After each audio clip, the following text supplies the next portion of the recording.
This episode is brought to you by SoFi, the all-in-one finance app where you can bank, borrow, and invest. It's time to achieve your financial ambitions. Earn more on your savings with a SoFi Bank high-yield savings account, ditch your high-interest credit card debt with a SoFi personal loan, or start investing on an easy-to-use platform with SoFi Invest. Wherever you are on your financial journey, SoFi's got you covered. Learn more at SoFi.com/SXM. Between birds and nap times, it's hard to compete for your cat's attention. But Temptations cat treats will have them meowing for affection. Even the most fickle felines find Temptations crunchy cat treats irresistible. Crunchy outside, soft inside, and under 2 calories per treat. For a fun, perfectly creamy treat, try Temptations lickable puree. Looking for a way to make bonding with your feline friend even better? Try America's #1 cat treat brand, Temptations cat treats. Cats can't resist. Hey, it's Ryan Reynolds here from Mint Mobile. Now, I was looking for fun ways to tell you that Mint's offer of unlimited premium wireless for $15 a month is back. So I thought it would be fun if we made $15 bills. But it turns out that's very illegal. So there goes my big idea for the commercial. Give it a try at mintmobile.com/switch. Upfront payment of $45 for 3 months, $90 for 6 months, or $180 for 12-month plan required. $15 per month equivalent. Taxes and fees extra. Initial plan term only. Greater than 50 gigabytes may slow when network is busy. See terms. Hey, weirdos. I'm Alaina. I'm Ash.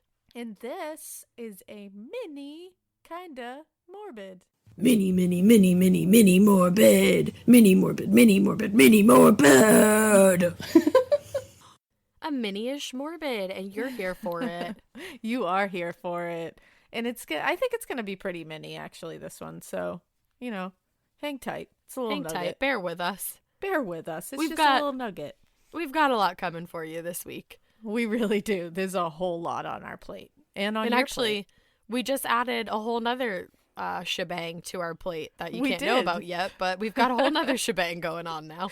We just keep piling that plate high. It's like Thanksgiving up in here. It is. Extra mashed potatoes, please. Hell yes. Oh, baby. Okay. Well, before we get too far, let's talk to you about our shows. Just real quick, guys. We just got to run through them. Just make sure you know the business. Okay. June 2nd, hopefully we're going to be there at the Good Nights Comedy Club in Raleigh, North Carolina. Raleigh, we really hope to see you in June. June 3rd, the Comedy Zone in Charlotte, North Carolina. Charlotte. I'm crossing all my fingers and toes to see you in my June. Eyes and my arms and my legs. My everything. Talia Hall in Chicago has been now postponed until October 11th. Spooky season at Talia Hall. Yeah. What? And that one's going to be awesome, by the way, guys, because we got something fun planned. Yeah, we do. We then do. July 8th is going to be at the Comedy Works South in Greenwood Village, Colorado. Colorado, I feel like we're going to see you in June. I think so. I definitely think so. Yeah. July 11th at the Wilba. Hope that happens. The Wilba with Emily Walsh. Come Honey. on, everybody. We got to make this happen. I'll just be so sad if she doesn't happen. I'll be so sad. And then August 11th in Philadelphia, Pennsylvania.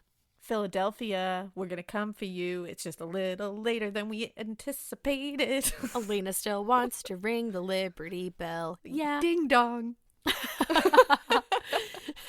That was great. It's been a long day. Ding dong. And then September 16th, we're going to be in Washington, D.C. at the D.C. Improv. So many monuments. I can't wait. It's going to be a monumentous occasion. Ooh, it most certainly is. Girl. September 23rd, we have 2 shows at Zanies in Nashville, Tennessee. Nashville, I can't wait to see you. We're coming for you still. Oh, does that mean I have to do an outfit change if they're the same night? I just realized that. No. You can totally. Pants. It's up to you. Whatever you feel is natural. Well, she's extra as fuck, so it's only natural. That's true. That is true. And then last show for now, September 24th, Huntsville, Alabama at Stand Up Live. Alabama, War Eagle, Roll Tide, all that good stuff. We're going to see you, and we're excited about it. Football, sports. Yay. Yay. So yeah, those are our shows. We're just rolling with the punches as as COVID-19 just punches us all in the face. Punches us directly in the face. directly in the dome because we don't like having these rescheduled, but it's totally, we have to do it for the safety of everybody. And you know, if June comes and we're still not out of this situation, we will move those two. But the good news is these shows will happen. They just might happen later in the year. That's all. Exactly.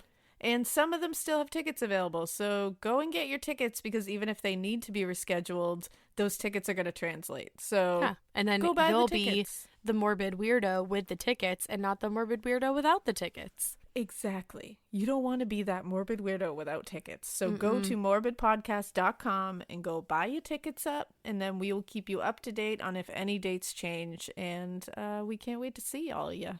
We can't wait. We can't wait. And you know what? I think that's really all the business we needed to attend to. So You know what I think just we can realized? What? Because of what we're talking about this week, we already said we're going to be talking about Carole fucking Baskins.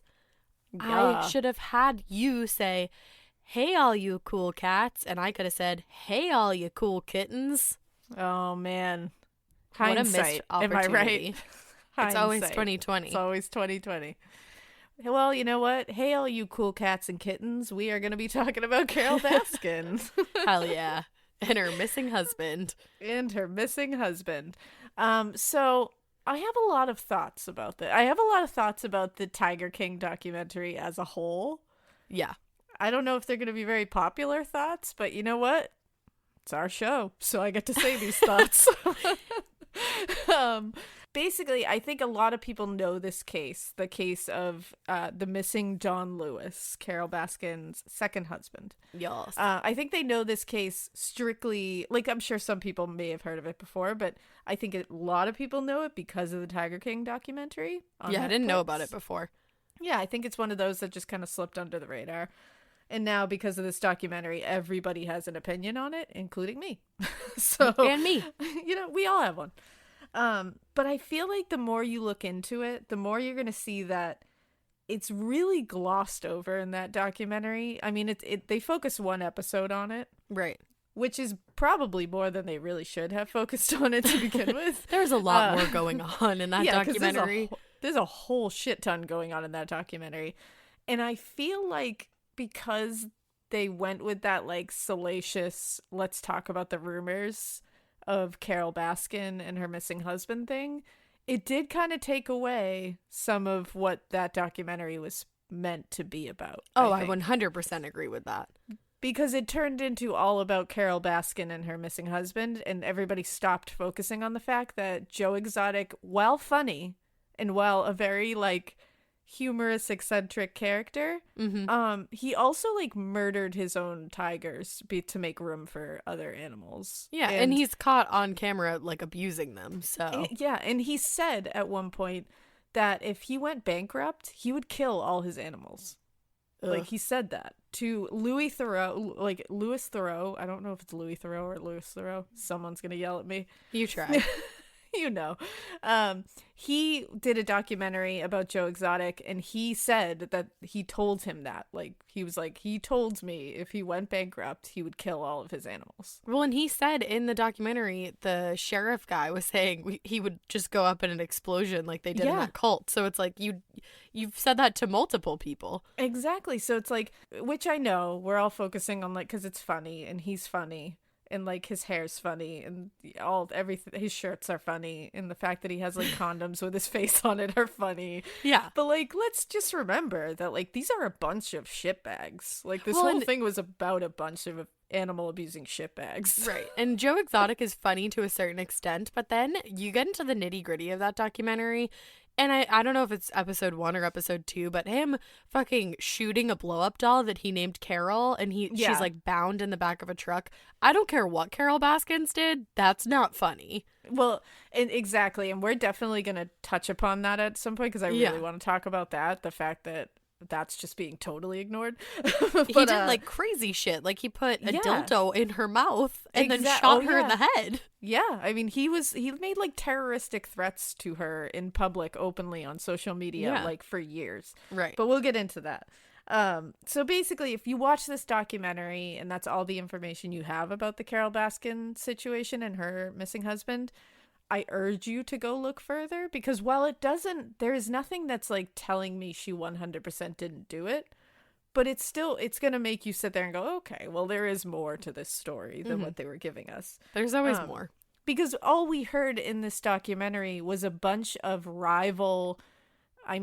animal big cat enthusiasts rallying against this one woman who they're saying is trying to get them all shut down because they're doing like the cub petting and they're breeding and abusing animals and all this, and she's exposing them. So everyone needs to remember that they have a lot of reasoning behind their like condemnation of her. So absolutely, I think that just needs to be like remembered, that these, like, whether they're men or women, but they are all men at this point, but all these guys that own these different like zoos essentially, or if they want to call them sanctuaries, sure, they're all at stake to lose money if she gets her way. So that's a big motivator to be like, yeah, she definitely killed her husband, let's rally against her. Exactly. So I think everybody just remains, gotta remember that. And you know what? There's shady shit going on at everybody's fucking zoo, sanctuary, petting farm, whatever you want to call it. Yeah, for real. It's crazy.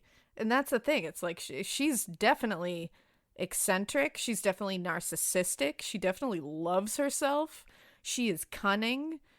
I could see how she could be manipulative. By no means am I going to say that Carole Baskin is this like withering flower that is just floating around saving the planet, because that's not what's happening. But I just think we all need to get a better view of the whole thing. So let's get into it.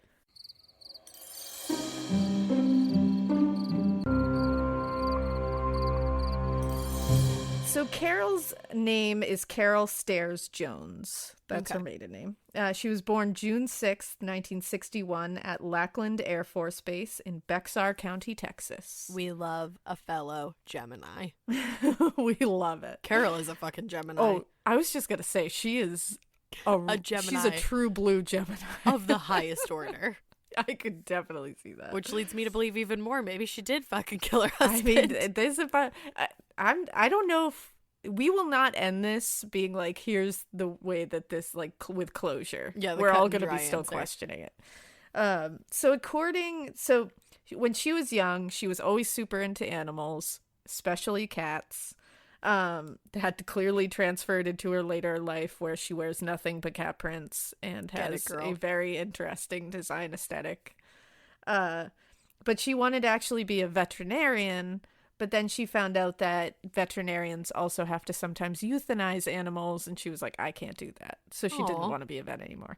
A pure moment, Carole, a pure moment. Yeah, a very wholesome moment in young Carole's life. Unfortunately, she seems to have had kind of a tough beginning to life. According to her own accounts, she was sexually assaulted by multiple men who lived across the street from her when she was 14 years old. Oh my God, that's awful. Yeah. And she grew up in a staunchly religious family, and they basically told her it was her fault because she was a whore. That's basically what they told her. Because you see her dad later in the documentary on her sanctuary, and you're like, oh my God, like, you guys got over that? Yeah, I think they literally... I'm assuming she grew up in this very religious family, so I think maybe she went a different way, but she kind of understood that her parents were still like, I don't know. I honestly don't know. They respected each other's sides or something. Kudos to them, I guess, for all figuring out a way to make it work. But yeah, so she feels like she didn't really have a lot of support in the matter. No one was, giving her a hug and telling her, you didn't deserve that. Like, it was basically like, well, what'd you do to deserve it? Kind of thing. Which is not awesome. So she ended up dropping out of high school pretty early. She had some trouble. She ran away from home. She was living on the streets at one point. She was sleeping in parked cars. And eventually she moved to Florida from Texas, and she became involved with a man named Michael Murdoch. He was her boss at a department store that she got a job at. She was only 17 at the time.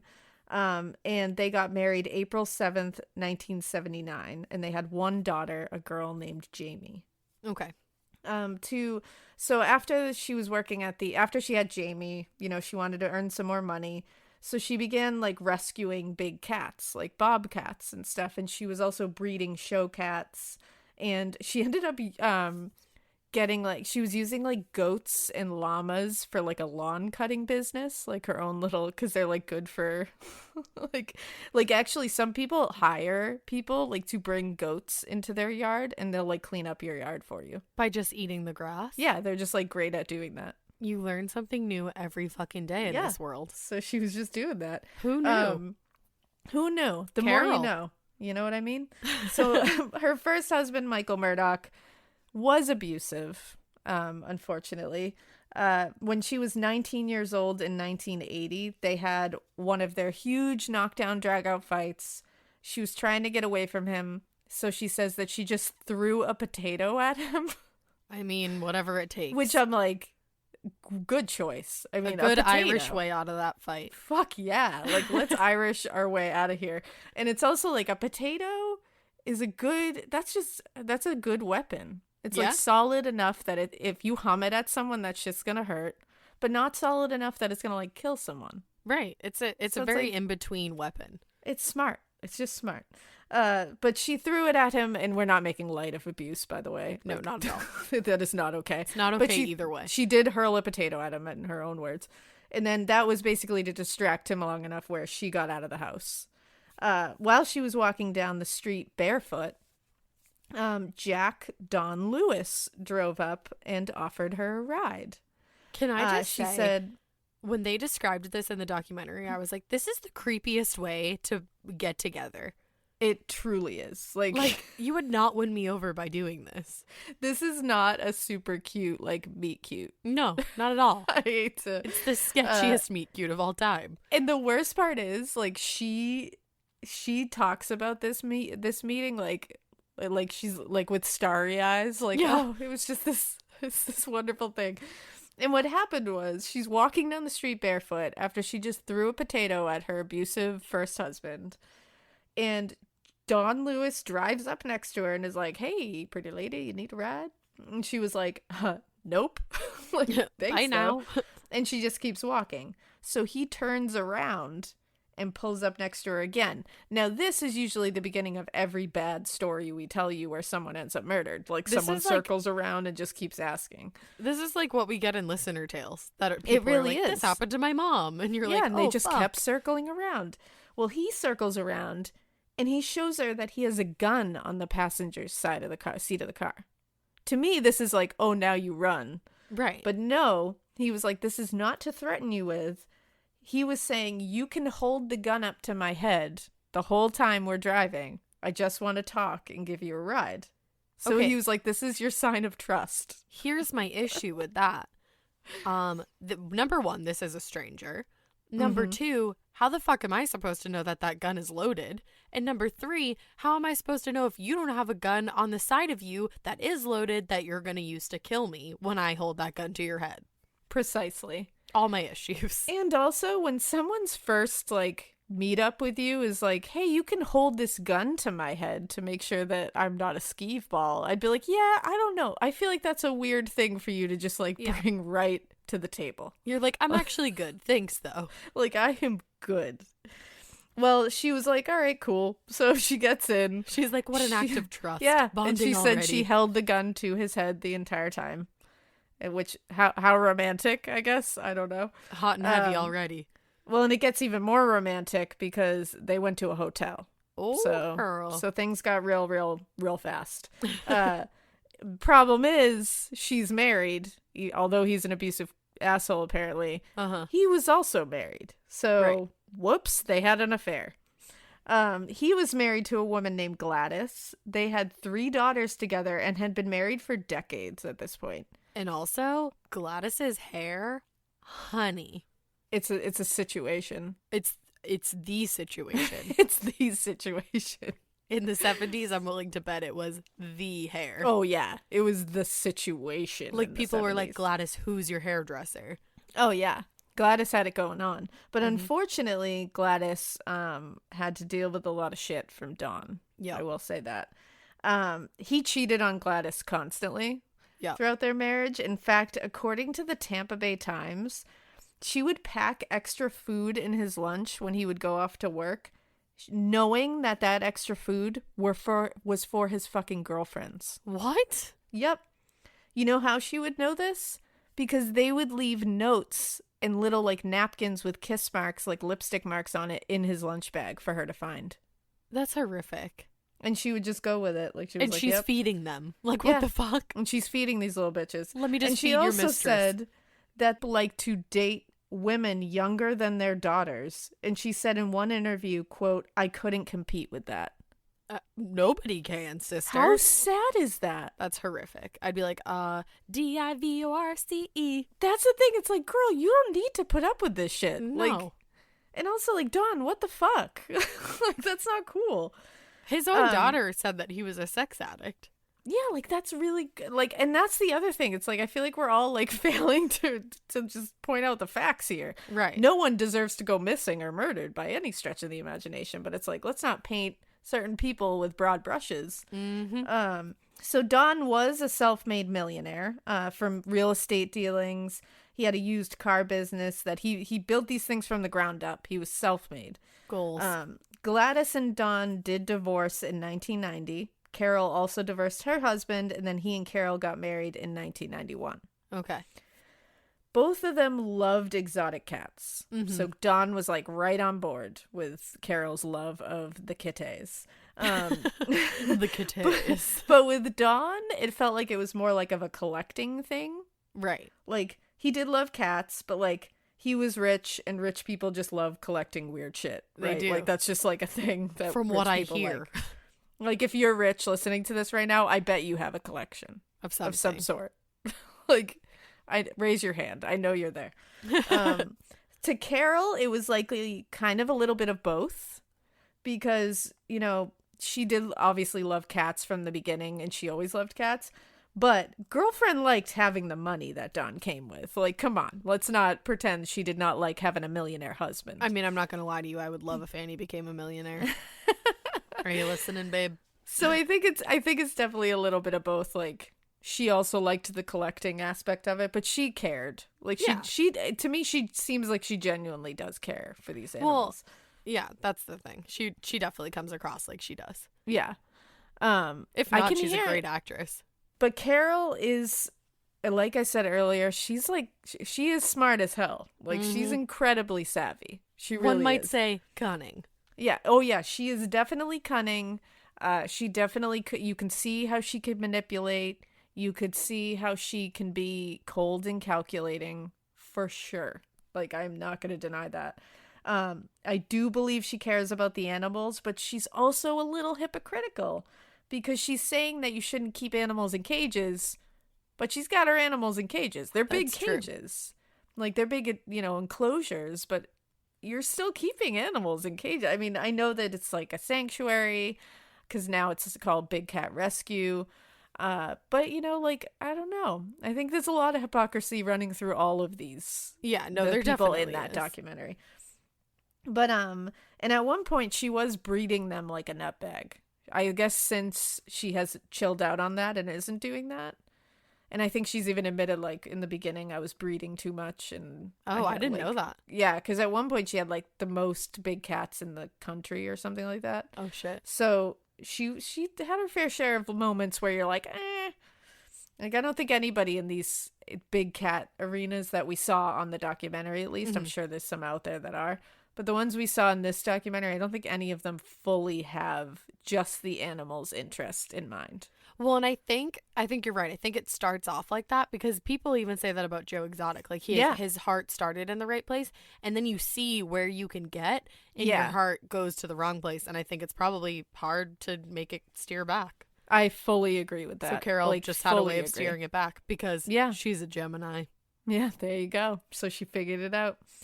Now, like, like we said, she's pretty eccentric, you know, like, just watching her in the documentary and just knowing that she starts everything with, hey, you cool cats and kittens. I mean, you know, she's a little eccentric. We love a flower crown, Carole. We do love a flower. I mean, you love a flower crown. I used to wear flower crowns like it was going out of fucking style. Ash loved a flower crown. Yep. Lana Del Rey, bitch. But you know what? Oh, God. But we're such different people. We really are. like, oh, Lord. You're like, I want to nope. Oy vey. Except I do love that one song of hers from The Great Gatsby. But, I digress. So Dawn could also be described as pretty eccentric, as I feel like most super rich people have an eccentric side. I get that. People said that he was worth somewhere between like 5 and 7 million. Some people say even up to 20 million, which is a big jump, but either way. Didn't he used to like bury his money in the backyard and shit? Yeah, he like Ron Swanson'd it, which is pretty rad, I think. Is. Like he would like bury money in like gold bars and shit, like, which is awesome, I think. I mean, if you have the means to do it, fucking do that shit. Yeah, I mean, Just why are we remember where you trusting buried banks and shit? Just bury your... He literally was Ron Swansoning before Ron Swanson. I wouldn't be shocked if Papa has some gold coins buried somewhere. Right? I could see it. On it. John is Ron Swanson, so he would definitely do that if he could. But so he was definitely a multimillionaire. Mm-hmm. But people would see him like looking in trash cans for like food scraps sometimes. That's interesting. And like picking trash and shit.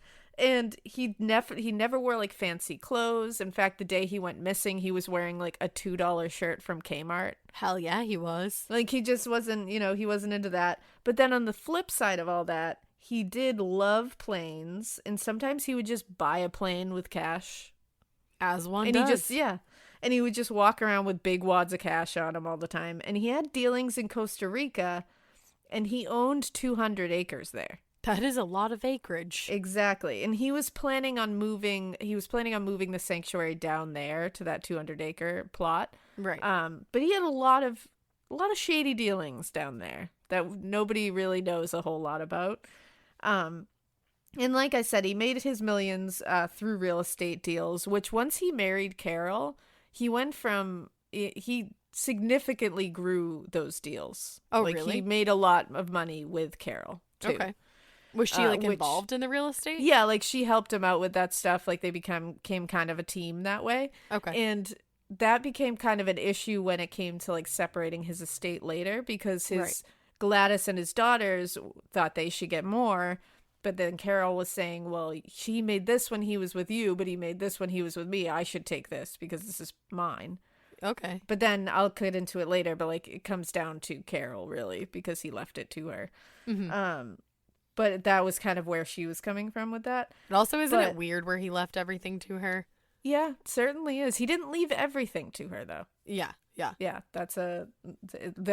I feel like there's a lot of like people just being like, well, this happened, and they didn't look further into it to see what the actual thing was. They just took the Netflix documentary where it was totally sensationalized. Like, it absolutely was. Yeah. But Don was also dabbling a little bit in buying out mortgages.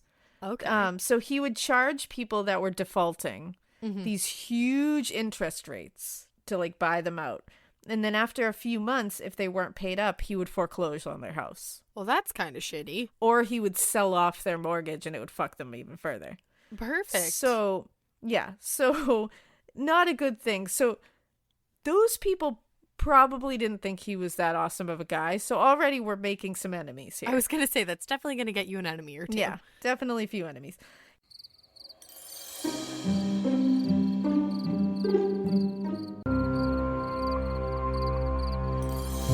He was also sending a lot of his funds down to that 200-acre plot in Costa Rica, and he was doing this via his business assistant, Anne McQueen. And that's the little lady in the documentary? The little lady? I don't remember. She's like a tiny little old lady. A tiny little old lady? I don't remember, actually. I think what it's she her, actually. Yeah, sorry. Maybe. Sounds good. You're like, cool. I'm like, yeah, totally. She was little. But she was accused by Carole of also taking a life insurance policy out on Don only a few months before he went missing. Okay, so that's weird. Anne doesn't deny this because she can't, but she says that he told her to do that. Oh, which is suspect. Yeah, this is the lady from the documentary. Yeah. And it's just a little weird. Shady. And Anne also said that she was the only woman that he didn't hit on. Like, because he just hit on every woman. Yeah. Which to me is like, methinks thou doth protest too much, Anne. Yeah, I think they had a little bit going on in the office. Yeah, I just don't see that just being like a business story, relationship. and tell it again. And you know why I don't see it like a business relationship? Because I don't think Don had a lot of just business relationships with women. I mean, and yeah. Carole actually said that he traveled to Costa Rica, and there's evidence of this. He traveled to Costa Rica a ton on quote unquote business. And he would go there, I mean, once a month, literally. Can you imagine going to Costa Rica once a month? I know, and just flying your private plane down there. And Carole said this was for him to carry on his secret trysts as well, because he would do it a lot when she was having her period. Oh. And he said, and so she says, and one of his daughters said this in the documentary, referred to this, that he was basically a sex addict. Right. Carole said he needed sex once a day. That's a at lot, least. to be honest. At least. Yeah, that's a lot. At least once a day. Yeah, shit's going on. I have things to do. I have to, I gotta eat breakfast. I don't know. It's just you gotta chill, dude. So she says he was going down to Costa Rica and, meeting women, and that he had a girlfriend down there. It was confirmed later that he did have a girlfriend. Investigators really spoke sad. to her. Yeah. So it's he was doing some shady shit, and he was pissing off a lot of people, and he was doing shady business down there as well.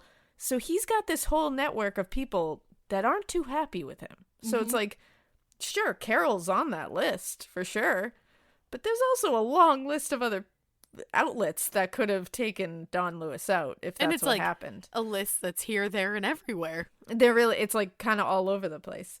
So Carole and Don, when they first got married, they bought a bobcat as their first cat. That was the first thing that they bought, was a bobcat. That was the beginning of everything, and they were like, "Holy shit, we want more. This is so fun. We love big cats."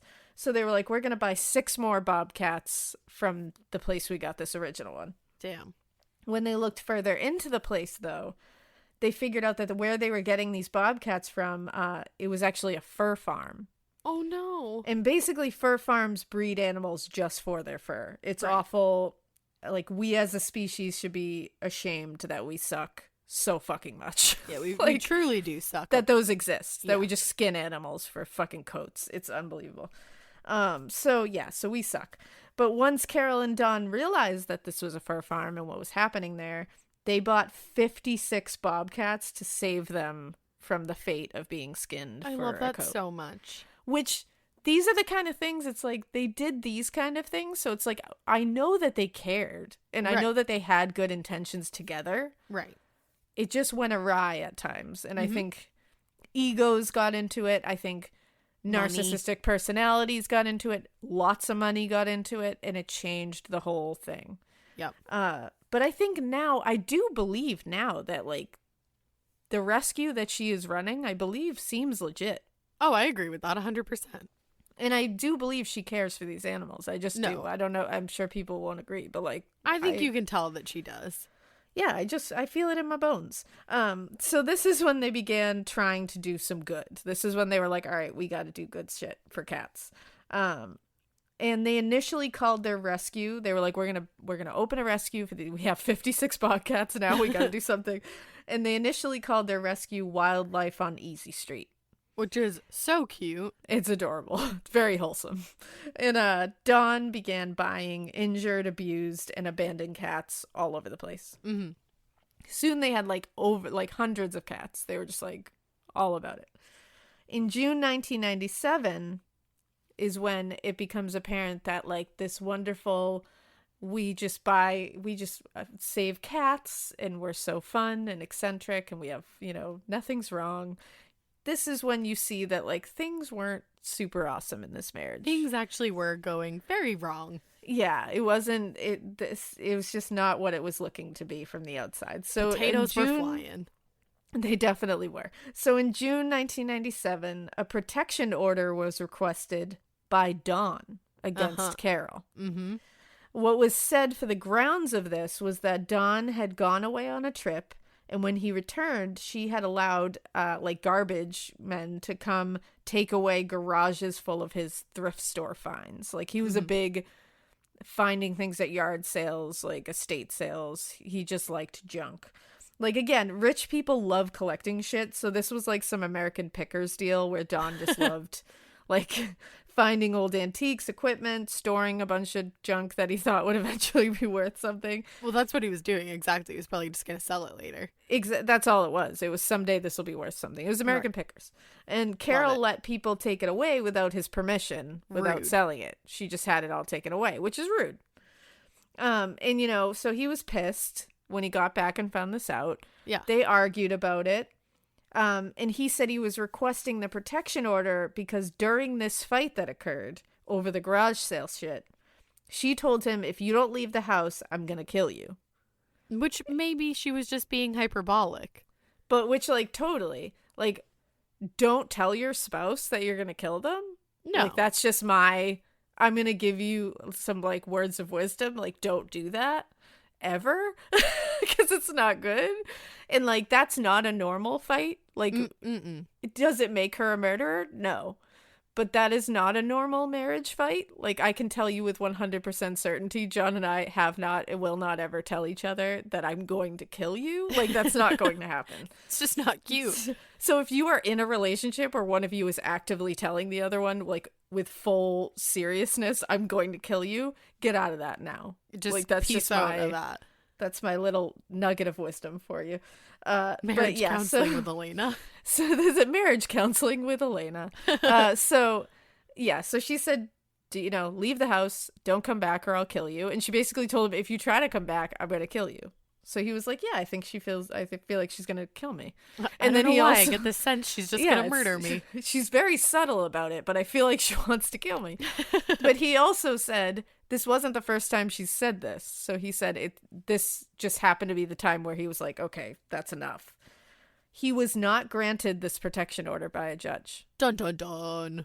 And if you want to, like, that you can look up, I just briefly looked at, like, what it takes to get a protection order in Florida. It takes a lot. And I think it takes a lot. And unfortunately, it just wasn't seen as an issue. I think it's one of those things where it's like, they need to have already hurt you. I was going to say something awful, like, like protection orders physical are real abuse bullshit. has already had to have happened. Yeah, like they're basically like, you need to be beaten first, and then we'll give you a protection order. Like, it's a lot of bullshit. So he wasn't giving one. One of Don's daughters actually said that Carole tried to have him see like a psychiatrist because she said his mental health was declining, and he saw a psychiatrist once and then was like, fuck that, I'm not going back. Okay. But she said he would, like, forget where he was. He would call her lost. And, like, Carole claims that allegedly he, like, refused to use the bathroom sometimes. Okay. Like, he was really declining. Okay. All of this is speculation, and it's just Carole's word. Which So, is really convenient if we look at what happens to him in the following months. Absolutely. And that's why it's like, take it with a grain of salt. This is just what Carole says. Unfortunately, we can't know. So August 19th, 1997, Don was 59 years old. This is when he went missing. Mm-hmm. That morning, Don had told Carole that he was getting up early. He was going to go load stuff into a truck because he was going to be making a trip to Costa Rica. And he was going to be bringing stuff down to start that sanctuary. So he had a truck that was going to Miami, and then he was going to Costa Rica. Right. So he said, I'm going to finish loading the truck. And he also said, I have to drop some signs off to my real estate office, like my lawyer, and then I'll be doing this. That was the last time she saw him, according to her statements. According to her statements. Right. It was the next morning. Now, he did drop the signs off to the real estate office. No one saw him do that, but the signs were there. So nobody knows how or when those came. It was the next morning that Carole reported him missing. Okay. So the next day, police found Don's a blue caravan at Pilot Country Airport in Spring Hill, Florida. Now, the window was broken and it was like kind of beat up, the van, but that damage was apparently done to the van before he went missing, so it's irrelevant. Okay. But it's stated a lot as like, oh, somebody must have done that to the van. It's like, no, that already happened. They did find the keys to the van on the floor of the van, which is a little weird. No evidence other than that was found. No evidence of foul play, nothing. Okay. Now, he could fly a plane. He was not a licensed pilot, but he knew how to fly a plane. Right. And he flew planes often. There are no records saying he flew that day, like no logs or anything like that. But Carole said he had flown before without records or logs because he's not licensed. Right. So he couldn't. And this is a tiny airport, and it would have been okay to do that. Like, it's not feasible. Okay, but it would have been easy to do that. He also was apparently involved in 3 small plane accidents before. Oh, shit. So it is possible. One theory suggests that maybe he crashed a small plane into the water. Yeah. And that's it. We just never saw him again. Right. It's a possibility. I mean, it's a weird theory, but like, you know. Well, do they have like records of like how many planes he had and like is one gone? Like, yeah. Well, I think what they're thinking is maybe because he took out a lot of money that day out of his personal account and his business accounts. Oh, okay. They think maybe could he have bought a plane with cash on the spot? He and did that's like why to. We don't have records of it. Right. But you know, you know, they find the van. They don't find any evidence of foul play. They're sitting there wondering what the hell's happening. Investigators did go down to Costa Rica to talk to people down there because that is where he was supposed to be going. Right. They found he had all sorts of creepy, shady business dealings and the girlfriend down there. Mm-hmm. They talked to all of them. They went down several times. They talked to several people down there. They got conflicting reports about whether some people said they saw him. Some people said they didn't. So it just becomes one of those clusterfucks. Well, because like word of mouth is like the worst. It's just, it's one of those things. So they thoroughly searched the wildlife rescue in Florida. They searched the acreage down in Costa Rica. No evidence of foul play anywhere. They cannot find any evidence of this man. Which is crazy when you think about it. It's like, how do you just go missing without a trace? Yeah. And I guess he had 2 ocelots, and I'm not sure if they were already down in Costa Rica or not, but they were shipped out of wherever they were, and they can't figure out who did that or where they went. That's weird.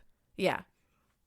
So it wasn't until December 1998 that Don's daughter, Donna Pettis, with Gladys, actually put forth the theory that Carole had killed Don, put him through a meat grinder, and fed him to her tigers. Which later inspires a Joe Exotic original. Yes, a very scary Joe Exotic original. One might say the most scary. Where he found the most convincing doppelganger I have ever seen. I don't know how he did it, but wow. And if I was that lady, I'd be afraid that he was going to kill me just because I looked like Carole. Right? I'd be like, this is getting too scary, man. Too much. Well, and his daughters and his ex-wife said that they were really pissed because law enforcement didn't test the meat grinders for DNA And meanwhile, the police were like, okay, well, the meat grinders were removed from the actual facility weeks before Don even went missing. Oh, so I don't think they mentioned that in the... Yeah, and they were like, this was just a rumor. And they also said the meat grinders that were there were like these small meat grinders. Right. But in the documentary, they show this like industrial grade meat grinder. They never had that. That's that was never annoying.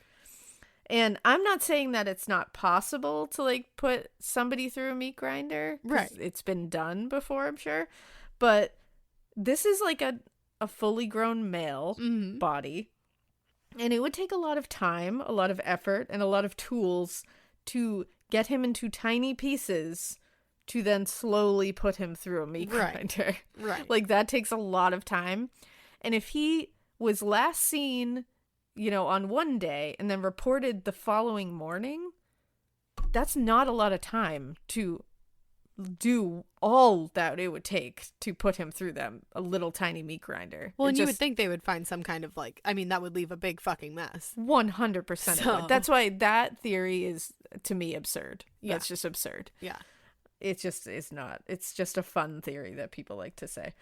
But remember, the ex-wife and the kids are all going to want a piece of his fortune that he left behind because they, it's their father. And they low-key deserve it after all he fucking put them through. Well, that's the thing. It's like they all deserve a piece. Everybody does. It's like, And he left Carole with power of attorney. Right. So she had complete control over his estate.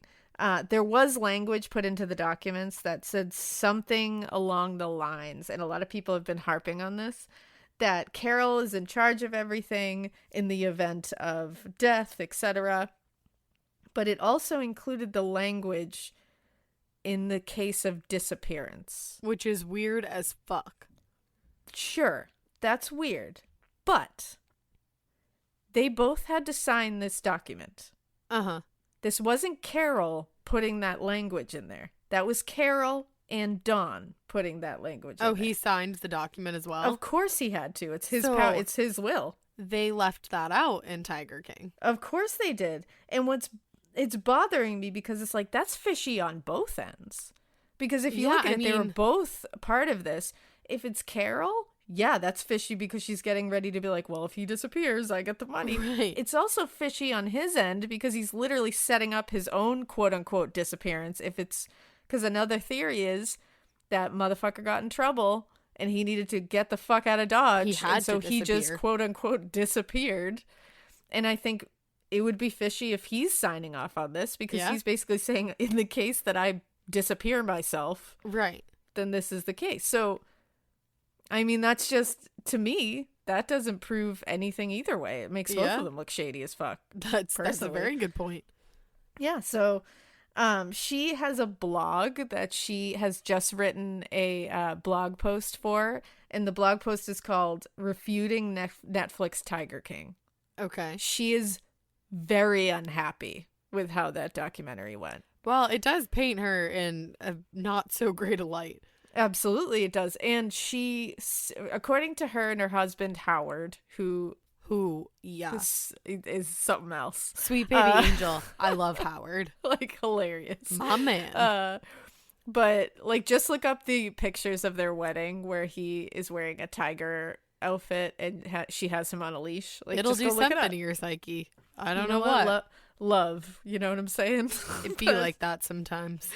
But so what she's saying is that the producers, when they first pitched this to her, they said this is going to be kind of like a Blackfish situation where it's going to be about the animals. We're going to be exposing the abuse. Uh-huh. And she was all about it. That's what she was for. She says she feels wholly betrayed that it became about her and her missing husband. Because it did. Yeah. So I do get that. I mean, but then again, when they started talking to you about it, why'd you talk about it? Well, that's the thing. That's the other thing. So it's like, I get why you probably didn't like the finished product, but you should have known while you were chatting about it what they were going to do with all that footage. And so apparently there was, so in that blog post, she says, quote, after Dawn disappeared, there were years of my having to manage the properties under a conservatorship demanded by Gladys and the daughters. The numerous attorneys they involved, all being paid out of the estate, reduced the assets significantly. Ultimately, the assets in the PRSL trust that had the daughters as beneficiaries went to them. Mm-hmm. Those assets were worth about $1 million. Okay. So the daughters got about $1 million. Each or $500,000 each? I think it's all together. Okay. Yeah. So then she said the assets in the other trust, worth about $2 million by then, came to me. So she didn't get that much more than them? No. So the claim the girls made in the series that I picked the assets they got and that they were bad assets is nonsense. They got the assets from the trust they were beneficiaries of, worth $1 million. Mm-hmm. Again, this is from Carole's. Well, this is Carole's word. So right. We take this with a grain of salt, but this is what Carole is claiming. Right. Honestly, and it's true that this documentary became just this like circus of like 100%. It became the fucking Joe Exotic documentary. The Joe Exotic and Carole show. Like it was literally like, let's watch Joe Exotic. He's so funny. But then it's like, yo, we watched this dude, like, make terroristic, violent, abhorrent threats against this woman on social media every day, on his channels every day, in public every day. And it's like, then we forget he hired someone to murder her. Like, he was part of, that's why he's in prison. And then we see that same man climb into a bathtub at the end of the fucking documentary, untouched. Yep, just untouched. I'm like, yo, he was murdered, or he was a hitman. Like, what? Like, yeah, it's very bizarre. Like, the whole thing is very bizarre to me. And he I think admits people's he was going to go do it. Yeah. But then Like, he just, like, got confused and went to a strip club. Like, Which- that's my favorite part. That really is. And also, it was only $3,000 to murder someone? I mean, it's the most bizarre murder for hire plot I've ever seen in my life. it's wild. It truly is. But what kills me is it's like, what is it? You said like Cardi B, who like I know nothing about Cardi B, but that's all I know of her. Apparently she wants to get him out of jail, and I'm like, why? She set up a though? GoFundMe to get him out of jail. But like, why though? Like, I don't know. Because it's like, here's the thing, totally separate from Carole Baskin and her husband. This man did try to have her murdered. Like, And I who's don't to say understand he's not going to why save up we're more all... money and pick somebody else to do it that's not going to get confused and go to a strip club. That's the thing. And it's like, and Joe Exotic, the reason he hates Carole Baskin is not because he believes Carole Baskin killed her husband. That That's is just not a the convenient reason. excuse. He hates her because she's trying to have, she tried to have his shit shut down because Right. she thinks he's an abusive, like, just money hungry, zoo owner, basically. Which it does kind of seem like that's what Exactly. he is. And it's like, so these dudes all have like total reason to hate her, and their reasoning is money, and they don't want to lose their money, and they don't want to be seen as animal abusers, and she was trying to exploit that whole thing. I So it's still just- sit in a gray area. I'm not sold that she didn't do it, but I'm not sold that she did do it. Because so far, what solid evidence is there that she did it? Yeah, there's none. Exactly. So it's like, is there solid evidence that says she didn't? No. Nope. Is there solid evidence that says she did? No. But basically, all evidence that we're pointing to that she did is kind of just like, well, I feel like she did because she's Right. an asshole. Like, it's literally like... And it's like, well, Which- Dawn was kind of an asshole too. Everybody in this whole thing is kind of an asshole. So it's like, an asshole does not make you a murderer. Right. And it's also just, I need someone to explain to me also, like, how she killed him. Right. Like, she didn't just put him through a meat grinder. You got to tell me how she killed him. Well, are people thinking that she literally just like locked him in the thing and then like the tigers just ate him? I don't know. And that's why there's no evidence? Yeah, that's the thing. Because it's like, if that was what she did, why wouldn't she just make it look like an accident? Because maybe that would be too convenient with like how he had the protective order and everything. Yeah, I guess you're right. But And she I don't did know. say that if you do want somebody to eat someone, that you cover them in sardine oil. So that was a little weird. does that make her a murderer? No, it doesn't make her a murderer. Probably not the best thing to joke about, though, when your husband mysteriously disappeared and people think that you fed him to a tiger. Very true. But then I look back on like the West Memphis 3. Yeah, yep. If we're gonna sit there and take people's just like making jokes or like being stupid and like talking as evidence, then a lot of people are gonna go to jail for bullshit they didn't do. Yeah. No, it's definitely You know? not evidence, but it does make you go, Memes are fun, but like memes are fun, but they're not evidence. But it's like Joe Exotic is fun to like laugh and about and like be like he's funny, but it's like everybody please remember that he hired someone to kill a woman. So And then just Like- remember that guy getting into a bathtub. yeah, let's not Favorite lift him part. up too much, everybody. Favorite part.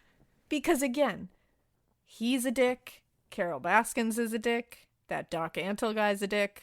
That Jeff Lowe guy's a dick. Everybody's a dick. I'm here to tell you, everyone in that documentary is a dick except for Howard, True. who So true. reminds me of Nigel Thornberry. And I'll leave He you with really that. does. Oh my god, that's crazy. You're welcome. Well, and you know what's crazy too is so the Hillsbury County Sheriff's Office, the website still says that Don Lewis is an endangered missing adult. Oh. But in 2002 he was declared legally dead. Okay. Because after a certain amount of time they declare you that. Right. But the case was reopened now. Because with the new interest with the Tiger King. documentary, it really was like the documentary. They were like, "Yes, we should reopen this because now everybody's," which is smart. Everybody's eyes are on it. So, right. And they say they're getting about like 6 tips a day about it. So, but they said a lot of them are nonsense. I was going to say how many of those are for realsies. Yeah, a lot of them are just crazy theories. Right. Because another theory that Joe Exotic floated was that like she threw him in like a, sewer, the like sewage a manhole system. Right. Yeah, and that shit didn't make a whole lot of sense either because she was like, that was already there, it just wasn't. Yeah, she's like, you're that was another one, like that wasn't working. But again, it's like watching the documentary, I'm like watching how violent Joe Exotic was when talking about Carole. It's like really alarming that that's not being talked about more. Yeah. And that like everyone's just like, that bitch Carole. And it's like, but wait a second. We don't know that she killed her. Nobody has the smoking gun here. Right. Can we not just forget what else is happening around her? Violent and manipulative. He made 2 or 3 supposed straight men be in love with him. Yeah. I mean, those men could have been bi. That's true. But they said that they were straight. Yeah. But So- maybe they just didn't realize it. Yeah, maybe. I don't know. But I think he definitely used like drugs to ply Yeah, a lot of these people to be around him, that is true. which is sad. It is really But, sad. I also just wanted to point out that if you guys aren't listening to Jensen and Hull's Murder Squad podcast, like, what are you doing, first of all? I was gonna say, you're dumb. Go listen to it. They did a really good episode about this case, and they have a lot more like detailed information about certain things because they like did legwork and like reached out to sheriff's offices and talked to them, and like I don't want to take their information that they like worked hard to get. So if you want some more details, go over to Jensen and Hull's Murder Squad and go listen to them. Because they did a great job on this, and who doesn't want to listen to Paul Holes talk about true crime cases? We love to hear it. We love it. So yeah, I think that is really where we sit now. Love it. With the Carole Baskin case. It's kind of in a nebulous. Now we just wait and see what It's in the comes of sunken place. It really is the sunken place. We just for watched Carole Get Out the Baskin's other day. case. What is unfortunate actually is that Carole says that after the documentary aired, she like unplugged her phones and like can't go out, and she's been receiving like death threats all over the place. Yeah, that is because really people sad. think she killed her husband. Because, we are in a gray area, so then go over to the other side. If that woman didn't kill her husband, what Yeah. a sad existence. Can you imagine how shitty that is if she didn't kill her husband? No. That now she's known as this. Yeah, like, that's fucked. And she's like real pissed because she's like, I go on my bike rides and like people are like throwing things at me and like threatening me. And then she said like, it took away from the abuse that was supposed to be, shown to the world. And Right. like, that's what I thought this was going to be. And now it's become about me. Which sucks. Which is sad. So it is sad because there was a lot of like points in that documentary where you were like, what the fuck? Like, which I was like, I didn't know. Like, I would have held a baby tiger had I got the chance. And now after watching that, I'm like, fuck that. I don't want to hold a baby tiger. Nope. So, yeah. So I'm not telling you how to feel. No one's an innocent little angel here, but No, definitely not. so far, no one except Joe Exotic is involved in murder. So, Exactly. Just putting that out there. The only person involved in murder is Joe Exotic himself. Yeah, exactly. Big wolf. So that's the tale of Carole Baskin. What And a we'll good update this tale. if anything comes about. Yeah, for sure. But go watch Tiger King. It'll blow your And- damn mind. Follow us on Instagram. At Morbid Podcast. Hit us up on Twitter. A Morbid Podcast. Join the Facebook group. Morbid: a true crime podcast. Send us a Gmail. Don't send your stories anywhere else. Oh, I was like, no, send your stories. No, send all your stories to the Gmail. Yeah. morbidpodcast@gmail.com. Follow us on Spotify. Ooh, yes, do that. We just find us on Spotify. I don't know. Just type in Morbid, a true crime podcast. Where the and you don't need premium to listen, so go Yeah. listen for free to any podcasts on Spotify. And we hope you keep listening. And we hope you Keep it weird. But not so weird that you wear a flower crown every day and you say, hey, what's up, all you cool cats and kittens, and people think you killed your husband. Maybe you did, maybe you didn't, but don't keep it so weird that you're Joe Exotic. Bye. Don't do it. That was a good one. Don't get Joe Exotic bangs. Don't keep it Joe Exotic weird ever.